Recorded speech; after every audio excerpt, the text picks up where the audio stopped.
बिस्मिल्लाहिर्रहमानिर्रहीम, अस्सलाम वालेकुम। आज का हमारा टॉपिक है पार्टनरशिप डिसोल्यूशन। अभी हमने जो पिछले कुछ क्लासेस के अंदर पार्टनरशिप का चैप्टर स्टार्ट किया था, जिसमें हम लोगों ने सबसे पहले पार्टनरशिप फॉर्मेशन यानी कि पार्टनरशिप किस तरह से बनती है उसकी पूरी अकाउंटिंग सीखी थी। और उसके बाद हम लोगों ने पार्टनरशिप जिसमें distribution of profit and loss यानी कि जिसमें अब पार्टनरशिप बन तो गई, अब मुनाफा या जो भी नुकसान होगा वो किस तरह से डिस्ट्रीब्यूट होगा। तो आज का जो हमारा तीसरा टॉपिक, हम जो पार्टनरशिप को लेकर चल रहे हैं, तो इसके अंदर आज हम पढ़ेंगे पार्टनरशिप डिसोल्यूशन। पार्टनरशिप बन गई, पार्टनरशिप में मुनाफा या नुकसान जो भी हो रहा था वो डिस्ट्रीब्यूट हो रहा था, लेकिन आज हम ये देखेंगे पार्टनरशिप ख़त्म किस तरह से होती है। पार्टनरशिप ख़त्म होने की कुछ वजूहात होती हैं।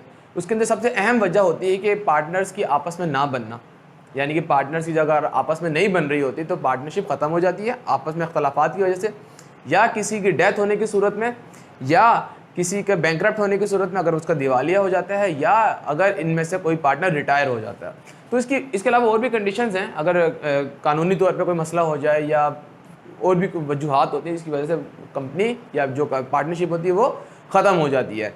लेकिन जो इसकी मेन रीज़न होती है पार्टनरशिप ख़त्म होने की, वो होती है कि अगर पार्टनर्स की आपस में नहीं बन रही।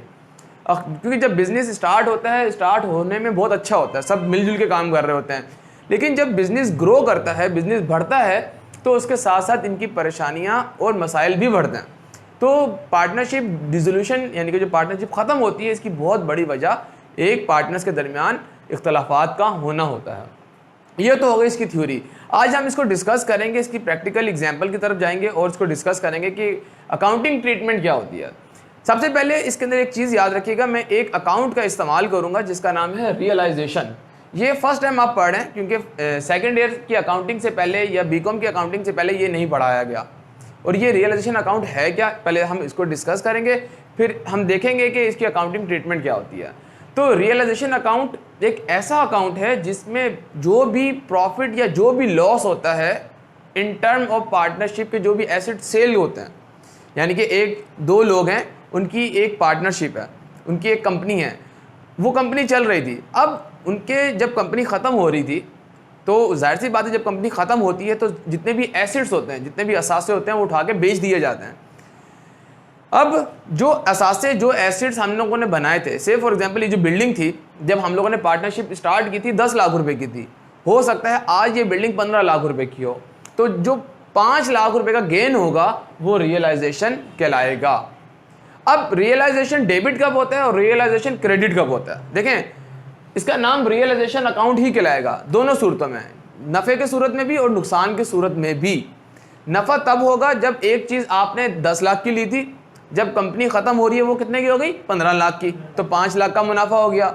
और दूसरी कंडीशन ये होती है कि आपने एक चीज़ 10 लाख की ली थी और जब कंपनी ख़त्म हुई, आपने उसको सेल किया, वो 8 लाख की हो गई, तो आपको 2 लाख रुपए का नुकसान हो जाएगा।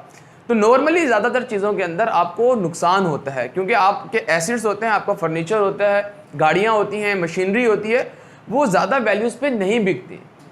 कुछ चीज़ें होती हैं जिस तरह प्रॉपर्टी है, बिल्डिंग है, ये ज़्यादा कीमत में बिक जाती हैं, लेकिन मशीनरी हो गई, आपके एसेट्स, जितने भी ज़्यादातर एसेट्स जो हैं वो हमेशा नुकसान के साथ ही सेल आउट होंगे। ठीक है, अब हम चलते हैं इसके जर्नल की तरफ। सबसे पहले इसके अंदर एज इट इज़, जिस तरह पहले हम पार्टनरशिप के अंदर सवाल कर रहे थे कि इनके जर्नल बनते हैं, जर्नल हमेशा हर पार्टनरशिप कंपनी के अंदर बनेंगे। ठीक है, याद रखिएगा। तो यहाँ पे मैंने एक एग्जांपल कोट की है, दो पार्टनर हैं, एक का नाम है ए कैप, दूसरा का नाम है बी। ए के पास था 1,50,000 रुपये कैपिटल यानी कि 1.5 लाख रुपए, और बी के पास थे 1 लाख रुपए कैपिटल जब ये पार्टनरशिप बनी थी, यानी कि इनकी जब कंपनी बनी थी, दो लोगों ने मिलकर बनाई थी, तो इनके ये लोग इतना इतना कैपिटल लेकर आए थे। इस जो पार्टनरशिप कंपनी बनी, इसका जो नाम था IBS प्राइवेट लिमिटेड था। ठीक है, तो सबसे ऊपर जो नाम आएगा वो IBS प्राइवेट लिमिटेड, उसके बाद जर्नल आएगा। फिर जर्नल के जो कॉलम्स बनते हैं, जिस तरह हम पहले जर्नल के कॉलम बनाया करते थे, बिल्कुल एज इट इज़ बनेंगे, कोई चेंज नहीं है।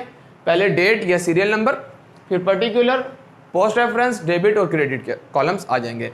तो यहाँ पे मैंने एक एग्जांपल कोट की हुई है, पहले मैं आपको ये एग्जांपल समझाता हूँ कि एग्जांपल क्या है, फिर हम इस बुक और फाइवर की तरफ चलेंगे कि प्रैक्टिकल क्वेश्चंस किस तरह से आते हैं।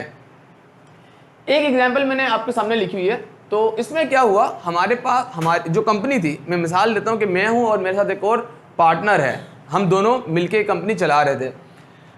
हमारी कंपनी के अंदर जो हमारे पास एसिड्स है, जब हमारी कंपनी ख़त्म हो रही थी, क्योंकि हमने कहा कि अब हम आगे बिज़नेस कंटिन्यू नहीं कर सकते, तो हमने डिसाइड किया और हमने कहा कि चलें ये कंपनी को ख़त्म करते हैं। हमने इस एसिड्स को उठाया और एसिड्स को उठा के मार्केट में बेचने के लिए लेकर चले गए। हम जब एसिड्स लेकर गए तो हमारे पास से क्या चीज़ चली गई? एसिड्स। तो एसिड्स हमारे पास से चले गए, एसिड्स क्रेडिट हो गए। एसिड्स की असल कीमत 1 लाख रुपए थी। अब यहाँ पे आपने समझना है, इस टॉपिक में कुछ भी मुश्किल नहीं है, सिर्फ ये एक टर्मिनोलॉजी समझनी कि इसमें हो क्या रहा है। अदर एसिड्स सेल होंगे, क्रेडिट होंगे। क्यों होंगे? क्योंकि हमने कहा कि अब हमारे पास फॉर एग्जाम्पल चेयर्स पड़ी हैं बहुत सारी, मैंने कहा अब ये चेयर्स फर्नीचर जितनी चीज़ें भी हैं हम उसको उठा के बेच देंगे। जब हम बेचने के लिए जाएंगे कि तो हम देखेंगे इसकी असल कीमत क्या थी, असल कीमत क्या थी। तो यहाँ पे हमेशा इसकी असल कीमत आएगी। फॉर एग्जाम्पल जो हमारे पास जितना भी फर्नीचर था वो 1 लाख रुपए का था, तो अदर एसिड्स क्रेडिट हो जाएंगे 1 लाख रुपए से। और जब हम बेचने के लिए गए तो 1 लाख वाले एसिड्स 80,000 रुपये में बिके, तो हमारे पास कितने पैसे आए? 80,000, 80,000। तो कैश डेबिट हो गया 80,000 से, बाकी पैसे कहाँ गए? वो लॉस हो गया। तो इसको कहेंगे रियलाइजेशन अकाउंट, 20,000 रुपये से डेबिट हो जाएगा। जब रियलाइजेशन अकाउंट डेबिट हो तो लॉस होता है, जब रियलाइजेशन अकाउंट डेबिट हो तो लॉस होता है, और रियलाइजेशन अकाउंट जब क्रेडिट हो तो गेन होता है, फायदा होता है। इसकी बहुत आसान सी एग्जांपल आप ये देखें कि आपके पास पैसे ज्यादा आ रहे हैं या कम आ रहे हैं? कम आ रहे हैं। इस कंडीशन के अंदर आपके पास आ रहे हैं 80,000 रुपए, लेकिन आपका सामान था 1 लाख रुपए का। जब पैसे कम आए और चीज आपकी महंगी हो तो लॉस, और चीज आपकी सस्ती हो और पैसे ज्यादा आ रहे हो तो गेन होगा। ठीक है, तो सबसे पहले हम लोग क्या करेंगे, इसके अंदर कैश डेबिट करेंगे, क्योंकि कैश हमारे पास आ चुका है 80,000। रियलाइजेशन अकाउंट 20,000 से डेबिट कर देंगे, क्योंकि इसमें लॉस हुआ है। याद रखिएगा, लॉस की नेचर डेबिट होती है और गेन या मुनाफे की जो नेचर होती है वो क्रेडिट होती है। लॉस डेबिट कर दिया और अदर एसिड्स को हमने क्रेडिट कर दिया। और नरेशन के अंदर लिखेंगे to record realisation of assets on loss, यानी कि हमने रियलाइजेशन अकाउंट को रिकॉर्ड किया। क्यों किया? क्योंकि यहाँ पे लॉस हुआ है। ठीक है, अब आगे चलते हैं। सबसे पहला काम, जब भी पार्टनरशिप खत्म हो रही होगी हम सारी चीजें उठाएंगे, उसकी मार्केट में जाके कीमत लगवाएंगे और उसको बेच देंगे। ठीक हो गया, हमने यहां से सामान उठाया, बेच दिया। अब दूसरे स्टेप के अंदर हम देखेंगे कि कंपनी के ऊपर जिम्मेदारियां कितनी थी, कर्जे कितने थे, लायबिलिटीज कितनी थी। जब चेक किया तो पता चला कि कंपनी के ऊपर जो लायबिलिटीज थी वो 30,000 रुपए की थी। मैंने एक छोटी सी एग्जांपल कोट की, मिलियंस में भी अमाउंट हो सकता है। तो चेक करने में पता चला कंपनी के ऊपर जो कर्ज है वो 30,000 रुपए का है। हमने कहा ठीक है, तो अब हम इस कर्ज को अदा करेंगे। तो जब हम कर्ज अदा करेंगे तो हमारे पास से लायबिलिटी हम पे ऑफ करेंगे, तो हमारे पास से क्या चीज जाएगी? कैश क्रेडिट हो जाएगा और अकाउंट्स पेबल का जो अकाउंट है वो डेबिट हो जाएगा। तो जब भी आप अपनी लायबिलिटीज पे ऑफ करते हैं, यानी कि आप अपने कर्जे उतारते हैं, अपनी जिम्मेदारियां खत्म करते हैं, तो ये रिकॉर्ड इस तरह से किया जाएगा। पहले आपने सारे एसिड सेल आउट करने हैं, फिर उसके बाद आपने लायबिलिटीज पे ऑफ करनी है। अब यहां एक केस समझने वाला है। यहां पे देखिएगा, यहां पे आपको 20,000 रुपए का लॉस हुआ था और पार्टनर कौन है? 2 हैं, एक मैं हूं, एक मेरा दूसरा पार्टनर है। अब ये 20,000 रुपए कौन बर्दाश्त करेगा? अब सवाल यहां पे ये है कि 20,000 रुपए का लॉस ए को हुआ या बी को हुआ? अब यहां पे आपने इस पूरे केस को पहले समझना होगा, इस सवाल को पहले समझना है। अगर वो इक्वल पार्टनर हैं, सवाल में लिखा होता है कि क्या ये दोनों इक्वल पार्टनर थे या इनकी कोई रेशियोज दी गई थी। अगर ये दोनों इक्वल पार्टनर हैं तो दोनों 10-10 हज़ार रुपए का लॉस बर्दाश्त करेंगे। अगर ये इक्वल पार्टनर नहीं है तो हो सकता है एक 5,000 रुपए का लॉस बर्दाश्त करे और एक 15,000 रुपए का लॉस बियर करे, बर्दाश्त करे। तो इस केस में हमने कहा कि ये दोनों पार्टनर इक्वल हैं। अब क्या हुआ? यहां पे हुआ था लॉस, यहां पे रियलाइजेशन अकाउंट क्या हुआ था? डेबिट। अब हम करेंगे यहां पे रियलाइजेशन अकाउंट को क्रेडिट, क्योंकि ये अकाउंट खत्म हो जाएगा। वहां डेबिट हुआ, यहां क्रेडिट हुआ, खत्म हो गया। अब इन दोनों पार्टनर्स के दरमियान ये लॉस डिस्ट्रीब्यूट हो गया। आपको मालूम होगा कि जब कैपिटल डेबिट होता है इसका मतलब होता है कि कैपिटल कम हो गया। नॉर्मली हम लोग क्या करते हैं, हम फर्स्ट ईयर से पढ़ते आ रहे हैं, cash debit capital credit. Credit कब होता है? जब कैपिटल बढ़ता है, इंक्रीज होता है। यानी कि कारोबार में पैसा आता है। लेकिन इस केस में क्या हुआ, पैसा गया, नुकसान हुआ, तो कैपिटल क्या होगा, डेबिट हो जाएंगे। दोनों पार्टनर्स के कैपिटल को हमने किया डेबिट और रियलाइजेशन अकाउंट को कर दिया क्रेडिट। यहां पे क्या हुआ, इसको क्या कहते हैं, इसको कहते हैं to record distribution of loss. जो लॉस ऊपर हुआ था 20,000 रुपए का, वो अब हमने इनके दरमियान तकसीम कर दिए, यानी कि इनके पैसों में से काट लिए। अब आखिरी स्टेप में क्या करते हैं, हमेशा ये स्टेप याद रखिएगा, ये तकरीबन हर सवाल के अंदर फॉलो किए जाएंगे। हाँ, इसमें कुछ चीज़ें कम या ज़्यादा हो सकती हैं, 3 पार्टनर हो सकते हैं, 4 पार्टनर हो सकते हैं, ट्रांजैक्शंस बढ़ सकती हैं, लेकिन ये स्टेप हमेशा एज इट इज़ फॉलो किए जाएंगे। पहला काम क्या है, आपने एसेट्स को उठा के सेल आउट करना है। दूसरा, आपने अकाउंट लायबिलिटीज़ को पे ऑफ करना है। तीसरा, जो भी लॉस हुआ था या जो भी गेन हुआ था वो पार्टनर्स के दरमियान डिस्ट्रीब्यूट कर देना है।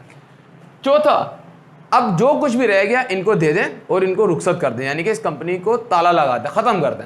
अब एंड में क्या होता है, फॉर एग्जाम्पल 2 पार्टनर थे, मैंने आपको बताया था, ए का कैपिटल कितना था 1.5 लाख, बी का 1 लाख। अब क्या होगा, ए का कैपिटल 1 लाख था, उसमें उसको हुआ 10,000 रुपये का लॉस, तो कितने पैसे रह गए, 1,40,000। और बी का कैपिटल था 1 लाख रुपए, उसमें उसको हुआ 10,000 का लॉस, तो कैपिटल कितना रह गया 90,000। जब ये लोग जा रहे होंगे तो आखिरी एंट्री ये पास होगी कैश क्रेडिट, और दोनों पार्टनर्स को हम डेबिट कर देंगे, क्योंकि कंपनी के पास जितना भी पैसा था सारा डिस्ट्रीब्यूट कर दिया गया। अच्छा, ये जो हमने जो आज का सवाल पढ़ा सीखा, ये बिल्कुल सिंपल केस था। पेपर में इस तरह के केसेस बहुत कम आते हैं। नॉर्मली क्या होता है कि पार्टनर्स, एक को ज़्यादा लॉस हो रहा होगा, एक को कम हो रहा होगा, ट्रांजैक्शन ज़्यादा होंगी कम होंगी, और ऐसे केसेस भी आएंगे कि एक पार्टनर को फॉर एग्जांपल नुकसान हुआ 2 लाख रुपए का, लेकिन उसका कैपिटल ही 1.5 लाख रुपए, अब वो 50,000 रुपये कहाँ से लाएगा। जिस तरह इंसॉल्वेंट पार्टनर होते हैं ना, इंसॉल्वेंट यानी कि उनके पास पैसे ही नहीं है, उनको लॉस इतना हो गया कि उनका कैपिटल लॉस से ज़्यादा है, उनका जो लॉस है वो कैपिटल से ज़्यादा है, तो इस कंडीशन के अंदर वो पैसे अपने घर से ला के पे ऑफ करेंगे। याद रखिएगा, पार्टनरशिप कंपनी के अंदर पार्टनरशिप अनलिमिटेड होती है। अनलिमिटेड से मुराद ये होता है कि अगर 2 पार्टनर हैं, इन दोनों का आपस में बिजनेस चल रहा था और इनका नुकसान हुआ, और नुकसान के अंदर अगर एक शख्स को ज़्यादा नुकसान होता है तो वो उसका, अगर बिजनेस में उसका पैसे ख़त्म हो गए तो वो अपने घर से ला के या कहीं से भी ला के वो अपनी लायबिलिटी को पे ऑफ करेगा। पार्टनरशिप का ये रूल है। लेकिन कंपनी का ऐसा रूल नहीं है। कंपनी एक पूरी कंपनी होती है, उसके अंदर बोर्ड ऑफ डायरेक्टर है और जितने भी लोग हैं, और कंपनी को अगर नुकसान होता है तो कंपनी अपने नुकसान को अपने पैसों से पूरा करती है। अगर वहाँ से पूरा नहीं होता तो कंपनी अपने घर से ला के पे नहीं करती। पार्टनरशिप और कंपनी के अंदर ये बहुत फ़र्क है। पार्टनरशिप के अंदर लोग अपने खुद से ला के पे करेंगे, लेकिन कंपनी के अंदर ऐसा नहीं होता। ठीक है, तो पार्टनरशिप जो डिसोल्यूशन है, इसके अंदर अभी जो हमने केस डिस्कस किया, इसका नाम था रियलाइजेशन लॉस, यानी कि लॉस वाले केसेस थे। अब हम इसके बाद इसको डिस्कस करते हैं गेन वाला केस, कि गेन यानी कि जब नफ़ा होगा, मुनाफा होगा, तो उस कंडीशन के अंदर क्या होगा, वो बिल्कुल इसके ऑपोजिट बनेगा। अब हम उस ट्रांजैक्शन की तरफ चलते हैं।